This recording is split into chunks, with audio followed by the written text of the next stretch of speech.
Hello, welcome back to this channel. Today is going to be a really fun video for you. Today we are going to be talking about how to get your plants to look as best as possible.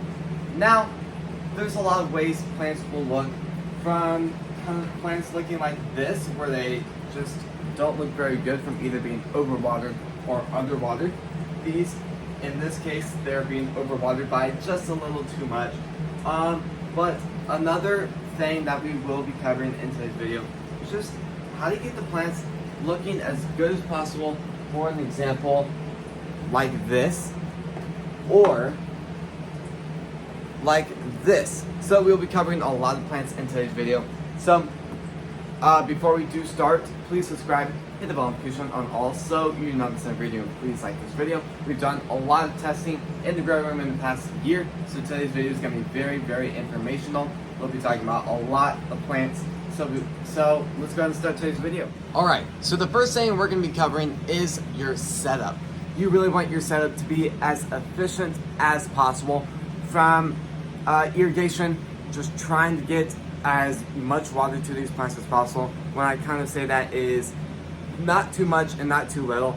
For an example, these plants don't look the best because they've just gone through a lot for temperature changes, water changes, being overwatered too many times and being underwater for too long of a time. So we're also germinating a lot of stuff in that, so we will be covering the germination process a little bit later in today's video. But just kind of talking about your setup, you really want good grow lights, very high quality. I don't really recommend getting kind of those really cheap ones, maybe like $5. I recommend probably spending about $30. I'm pretty sure these were about $30 each, and I ended up buying a lot of just sets of these. We have a big upgrade for our hydroponics kind of going right now. So what we're doing with those is we're adding 3 grow lights on both. On our best plants, usually we just use 2, but for the hydroponic system, we were really wanting to just add as much light as possible. So 3 lights might be as good, might be even better. So we will be kind of doing another video exactly like kind of what we're talking about now in a few months, once we learn a lot more about more light. But another thing that's very, very important is wind. What I mean by that is you just want air movement. If you don't have any air movement, you're going to have an insane amount of mold growing. The plants will never dry out, so then they're going to start kind of rotting. You'll start having problems like root rot. Your plants just won't grow right. They won't look good, and they most likely will not get to just the adult age. So definitely really recommend those 2 factors. Also, for just no matter what your setup is, if you're either just growing outside for a garden, which we'll be also talking about later in today's video, or if you're growing in like a grow room, greenhouse, grow house, whatever, just really, really recommend doing a lot of research before you actually do buy your stuff. That's what we did with this setup. We really, really looked all over for these grow lights. It took about a week just to kind of find these grow lights after hours of research. Just try to make sure you are watering good enough. You will have problems either just watering too little, too much. Even with a few just years of experience of growing stuff on this channel, we still have problems every day with either underwatering or overwatering. We're planning to water later today, but just the key to kind of just watering plants is make sure, if it looks like the soil house just kind of dry, it looks like it really needs water, so we'll be watering it later.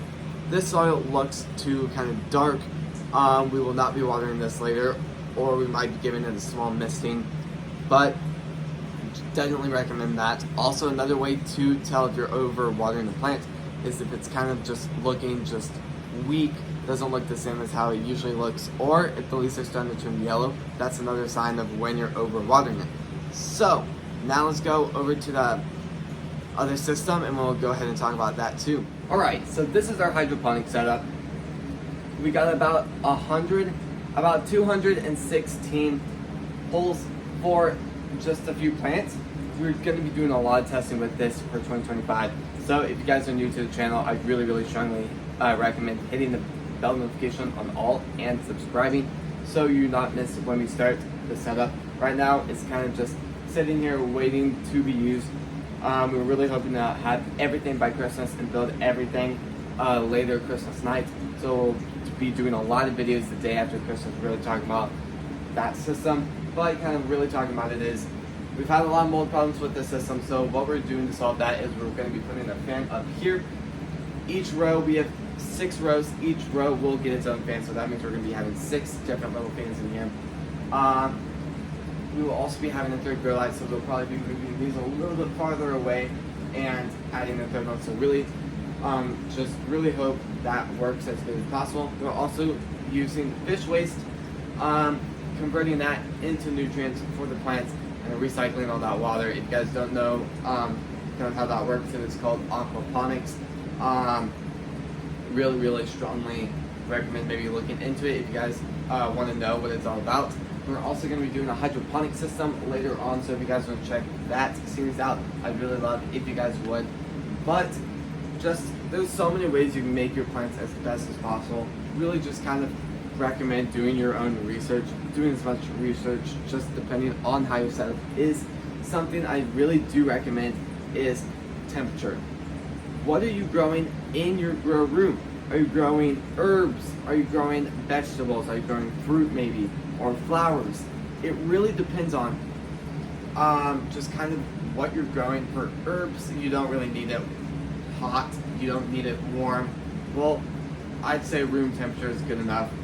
Maybe a little hotter than room temperature. If you're growing flowers, I recommend maybe a little bit hotter than room temperature. If you're growing vegetables or like flower or strawberries and stuff like that, it might need to be a little bit higher. We've grown tropical plants in here, so we ended up having to turn on our heater. Got it up to about, I think it was about 88 in here, and those plants absolutely thrived. But the rest of our plants did not do the same. A lot of our plants sadly did not make it during that process, but we ended up having a great tropical Chinese season with all those plants. So yeah, so this is gonna be the end of the video. If you guys want me to kind of focus on one area, like maybe water, irrigation, maybe the wind, just setup we have, maybe from heat we really recommend for each plant, please comment that down. If you guys want us to kind of narrow this video down into just one topic for another video, please comment that down. So this is going to be the end of the video. So I would really love it if you would subscribe. Maybe hit the bell notification on also, you do not miss a video. Please like this video. I really appreciate all of you guys spending your time today to support this channel. I'll see you guys tomorrow when we post next. Peace.